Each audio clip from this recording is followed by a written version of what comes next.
Bonjour à tous, nous sommes sur Torah TV, il est midi et nous sommes aujourd'hui le 6 du mois de Nissan et nous allons faire ensemble le Ritat du jour. Alors aujourd'hui, nous sommes toujours dans la suite du chapitre 38 où l'Admour Azaken nous a expliqué hier comment est-ce que lorsque l'on va faire une bonne action, on va faire une mitzvah, on va pouvoir le faire de plusieurs façons différentes. La première, celle qu'on a expliquée hier, celle qui est très ressemblant à un diamant, qui pourrait paraître magnifique, qui est très joli, qui coûte extrêmement cher, parce qu'on vient de faire une magnifique action qui va faire plaisir à Dieu, qui va faire plaisir à notre prochain. Sauf que, on l'a fait sans aucune intention. Donc, elle est présente, cette action, mais elle n'a aucune âme, elle ne vit pas. Donc c'est un diamant, c'est très joli, mais ça ne bouge pas. On peut le faire de façon différente, un petit peu mieux, lorsque par exemple quelqu'un va faire une bonne action comme un végétal, comme une belle fleur, ou même comme un arbre qui va donner des fruits. C'est un petit peu lorsque la personne, elle va y mettre un petit peu plus de force, comme un petit peu de compréhension, un petit peu d'intellect, un petit peu de parole, elle va parler avec Dieu, elle va se connecter en faisant la prière, ou pendant une étude de la Torah. Mais cela sera fait aussi sans tellement d'intention, sans vraiment une compréhension totale de ce qu'elle fait. Donc ça vit un petit peu plus, ça grandit, mais ça se doit d'être resté tout le temps attaché à la terre.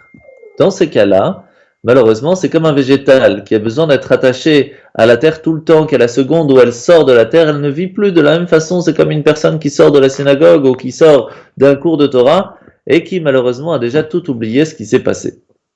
Il peut y avoir une personne qui va courir derrière une mitzvah, elle comprend déjà un petit peu plus l'importance et donc va courir pour le faire, c'est un petit peu plus animal.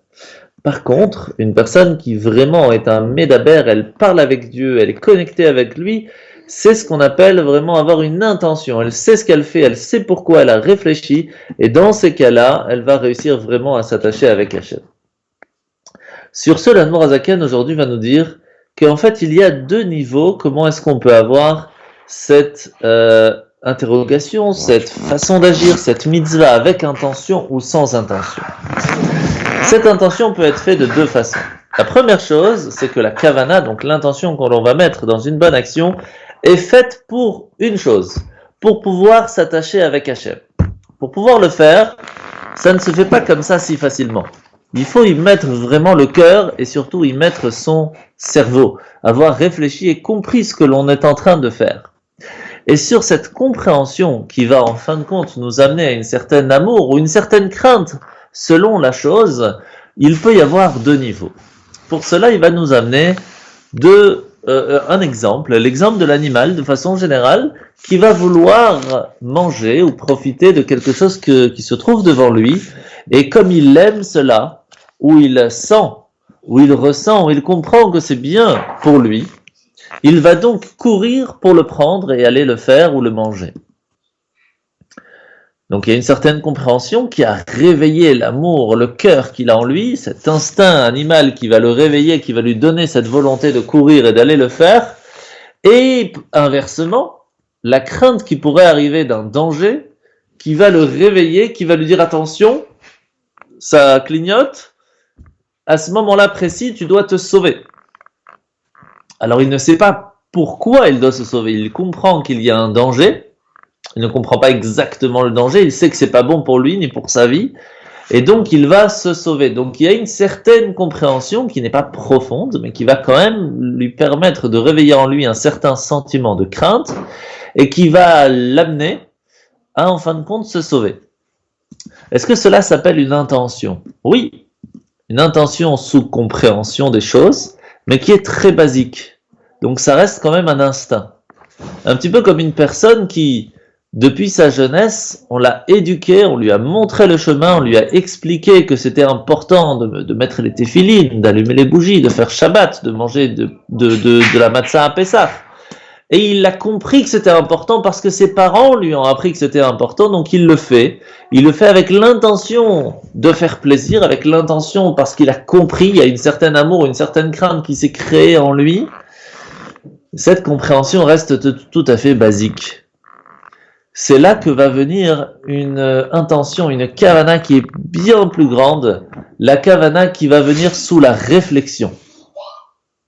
À partir du moment où une personne comprend le pourquoi du comment de chaque chose, et qu'il va le faire les choses parce que Dieu l'a demandé, bien sûr, mais il a compris le pourquoi du comment. Ça peut être pour beaucoup de choses, ne serait-ce que comprendre pourquoi est-ce qu'il est important de mettre les téphilines, par exemple. On peut très bien comprendre que c'est une alliance entre nous et Dieu, c'est la possibilité de s'attacher avec lui, donc je le fais par cette compréhension que je veux m'attacher avec lui, et donc je le fais. C'est très bien, ça reste quand même simple, mais c'est déjà une compréhension qui va réveiller un certain amour ou une certaine crainte vers Dieu de ne pas oublier de le faire et surtout de le faire.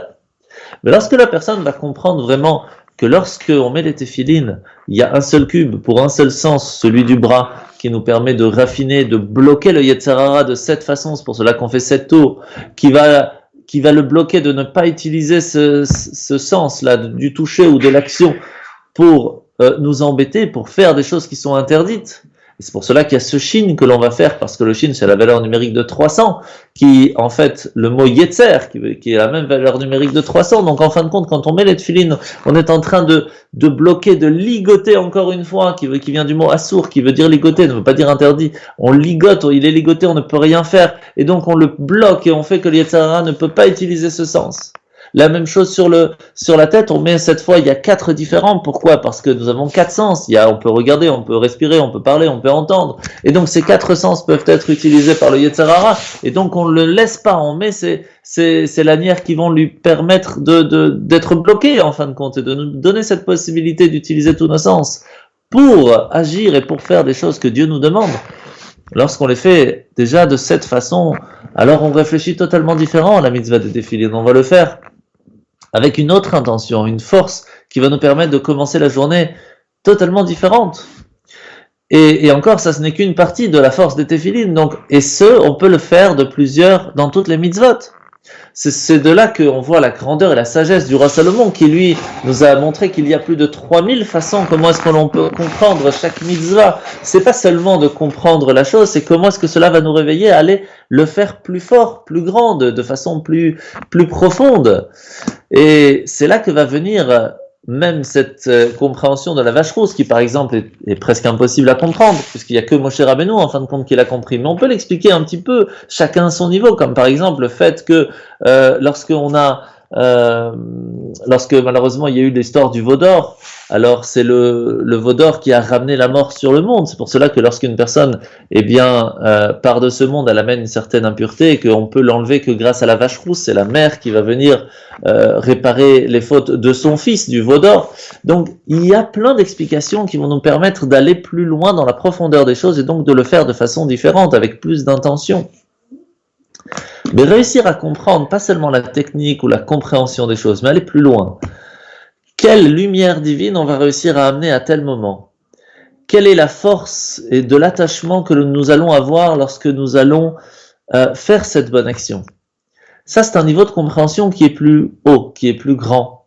C'est ce qu'on apprend dans la Kabbale ou dans la Chassidoute. Et c'est ce niveau-là d'intention qui va réveiller en nous un niveau d'amour et un niveau de crainte qui est encore plus grand, encore plus haut, et qui est pas si évident à avoir, mais qui peut venir. Lorsqu'une personne va en fin de compte réussir à réveiller en lui ce niveau de compréhension, il va aller à un niveau bien plus grand. Un niveau de compréhension qui va lui permettre de réveiller en lui une vraie amour, une vraie crainte divine. Et c'est ce qui va lui permettre d'arriver à ce niveau de Médaber et qui va lui permettre de faire alors des mitzvot d'une façon totalement différente. Donc pour résumer, on peut faire les choses automatiquement, on peut les faire automatiquement avec une certaine compréhension des choses par rapport à notre éducation qui est cet amour caché que l'on a en nous, cette âme qui va se réveiller, qui va nous donner l'envie de faire, ou on peut le faire après avoir compris, après que le sechel, que son cerveau, cette réflexion va être faite et va réveiller un amour et une crainte qui est totalement différente, qu'on appelle aussi cette idbonenut. Ça, c'est un petit peu le Tanya de ce matin. Aujourd'hui, dans la Yom Yom, le Rabbi Rayatz nous rappelle que lorsqu'il est arrivé en Amérique,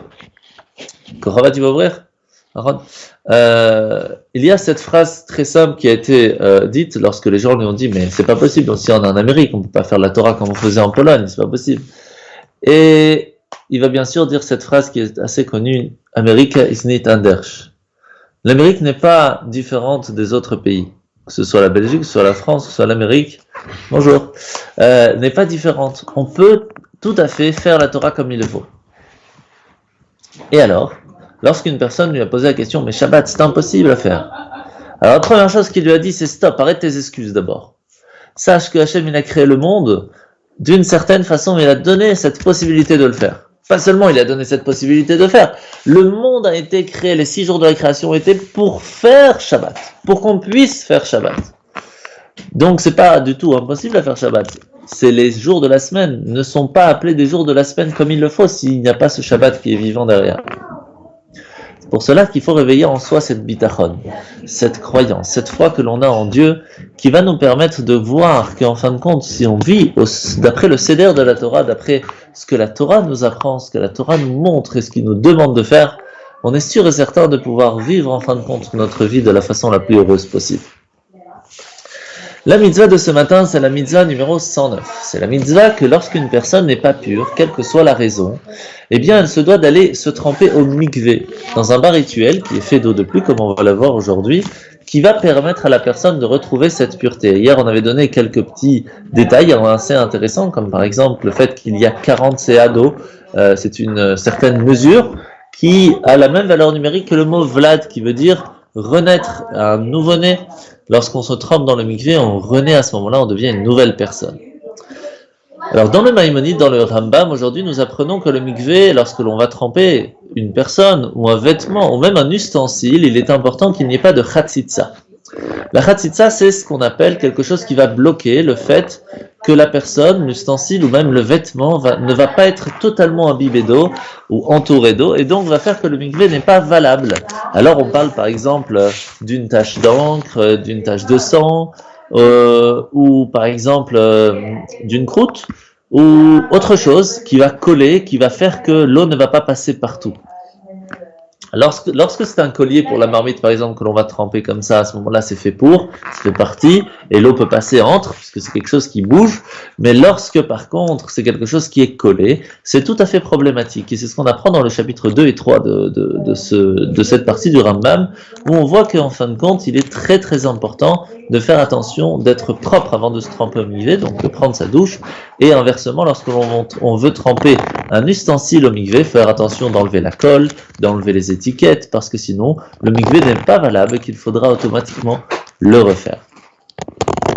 Alors dans le 4e chapitre aujourd'hui, nous voyons l'histoire qu'il est important d'avoir de l'eau de pluie, ce qui veut dire que cette eau qui a été amenée dans le mikvé n'est pas de l'eau que l'on a amenée soi-même, mais qu'elle est venue directement de la pluie, par exemple, ce qu'on appelle, j'ai oublié comment on dit ça, que l'eau va arriver en fin de compte directement dans ce mikvé, et qu'elle doit passer par des instruments qui n'ont pas la possibilité de recevoir cette impureté, donc de rester pur tout le temps. Et vous vous rappelez qu'on a expliqué hier et avant-hier quel ustensile peut recevoir cette impureté. À partir du moment où c'est un réceptacle, automatiquement elle peut perdre sa pureté. Donc l'eau qui va passer pour arriver au mikvé aussi.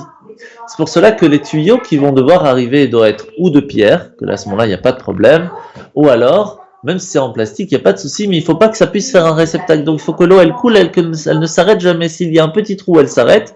Cette eau-là qui est arrêtée est problématique. D'où l'importance de faire attention que ces tuyaux sont bien amenés, sont bien faits pour que le mikvé reste caché. Et ça, c'est le travail du Rav de la ville qui va lui-même vérifier que la construction de ce mikvé est bien faite.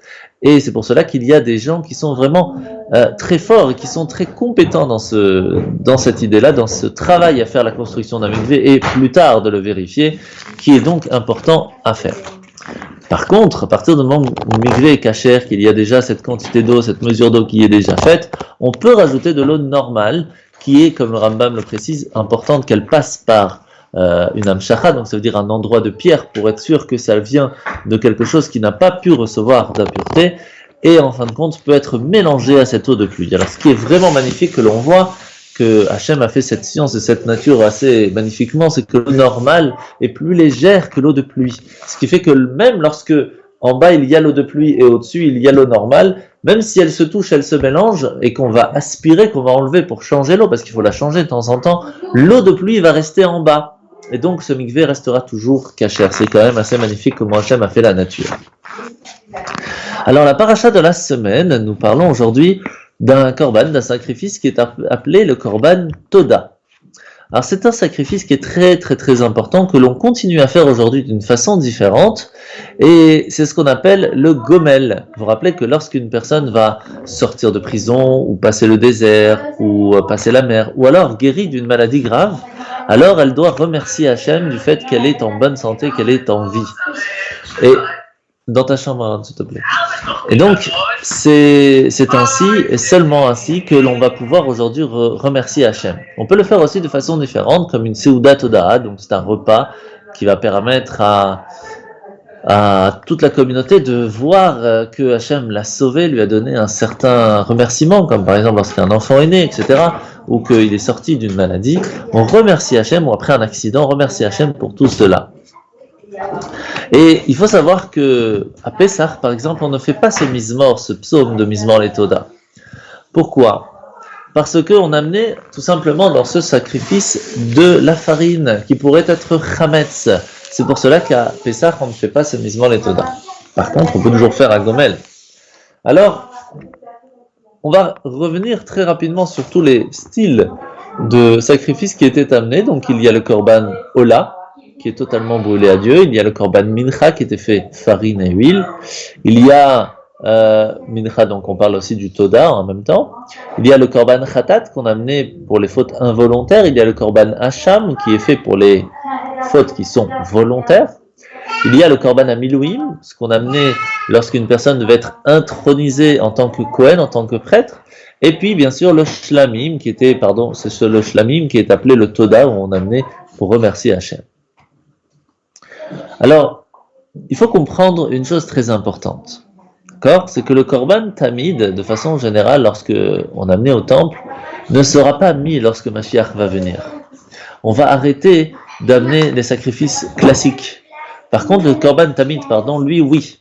Tous les korbanot, tous les sacrifices qui sont communautaires, on va continuer de les amener. Par contre, tous les korbanot, sacrifices qui sont personnels, on va arrêter. Un petit peu comme la prière. Est-ce que la prière sera la même lorsque Mashiach va venir ? Mais non, parce que toutes les demandes qu'on aura besoin, on n'aura pas besoin de les demander, puisqu'on aura tout, Bezrat Hashem.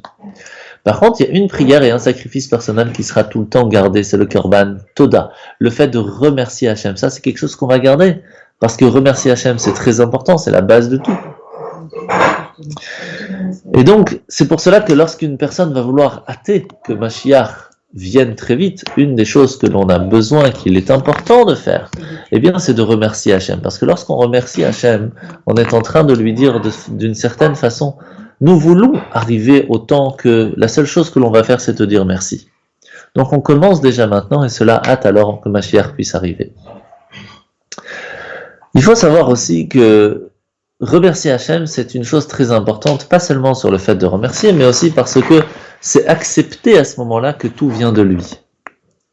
Donc, à partir du moment où une personne comprend, voit que chaque chose qui se passe autour de lui, que ce soit le fait qu'il s'est réveillé ce matin, avec le Modéani par exemple, ou le fait qu'il puisse respirer, qu'il est en bonne santé, qu'il puisse manger, boire et aller aux toilettes sans aucun problème, d'où la prière de Asher Yatzar, ou de le remercier tous les matins qu'on peut ouvrir les yeux. Ce sont des prières qui sont extrêmement importantes parce qu'on remercie Hachem du fait qu'on comprend que c'est lui qui gère le monde. Et cela est une chose très importante à faire et à continuer surtout de faire. Alors, il faut comprendre aussi que ce korban, ce sacrifice, était mangé le jour même. Il ne fallait pas attendre le lendemain. Pourquoi ? Tout simplement parce que aujourd'hui, c'est un miracle qui s'est passé, qu'on s'est réveillé, qu'il s'est passé quelque chose. Mais demain, c'est un autre miracle qui va se faire. D'où l'importance de comprendre ce fait même que demain est un autre miracle. Et donc, on ne pouvait manger ce sacrifice que le jour même et que le lendemain, il fallait en amener un autre. Et nous allons finir avec une histoire. L'histoire de la coupe de cristal qui était à la maison, qui était une coupe qui, pour cette famille, était quelque chose de plus important, qui existait depuis plusieurs années, de descendant en descendant, et cela transmettait. Et un jour, sans faire exprès, la femme va casser cette coupe. Et elle ne savait pas quoi faire, parce qu'elle savait que c'était important pour son mari.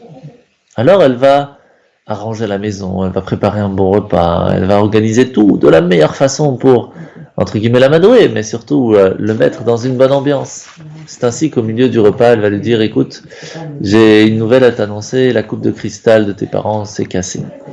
Là, une tristesse se met sur le mari, mais le fait qu'elle ait organisé tout cela va lui rappeler que le plus important n'est pas de s'énerver, que cela ne va pas arranger grand-chose, et que le plus important c'est le shalom bayit.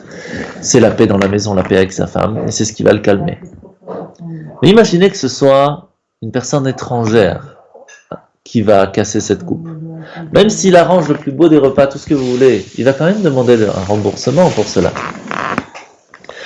Quelle différence? La différence, c'est que c'est sa famille. Il faut comprendre que lorsque les nations ont demandé à Bilam, qui était un prophète non juif, et lui ont dit pourquoi est-ce que le peuple juif peut se permettre de faire des sacrifices à Dieu et Dieu ne nous a pas demandé à nous de le faire. Il a répondu, mais c'est normal, ils ont reçu la Torah. Mais quel rapport? Le fait d'avoir reçu la Torah nous a fait une alliance avec lui. Nous avons une force de connexion avec lui que l'on fait partie totalement de la famille. Nous faisons partie du palais. Et cela fait que lorsqu'on vient et qu'on lui prépare à manger, entre guillemets, on vient, on lui amène un cadeau, on prépare cela de la meilleure façon, et lorsqu'on a fait une bêtise, on vient lui demander pardon, même si on a cassé cette coupe en cristal, en fin de compte, cette Torah qui nous a transmis, que l'on n'a pas écouté. Cela permet de calmer cette ardeur de vouloir se venger et nous permettre d'être pardonnés. D'où la compréhension de faire attention à ce que l'on fait. Faire très attention à ce que l'on fait pour ne pas l'énerver, mais surtout de savoir que la teshuva est toujours possible. Et que, étant donné que nous faisons partie de ces enfants, nous sommes ces enfants, nous avons la possibilité vraiment alors de nous faire pardonner et que cette force de teshuva est toujours présente. Profitons-en avec ces temps difficiles. Prions à Hachem, faisons quelques teilim, parce que tous ces korbanot de Toda, ces moments de remerciement que l'on va faire lorsqu'on va prier, vont permettre de rappeler à Hachem que l'on comprend que c'est lui qui gère le monde. Il va donc nous aider à sortir de cette situation et Bezrat Hachem nous ramener avec Mashiach Tzidkenu en bonne santé, tous ensemble à Jérusalem avec le 3e temple. En vous souhaitant de passer une bonne journée et à tout à l'heure sur Torah TV à 15h.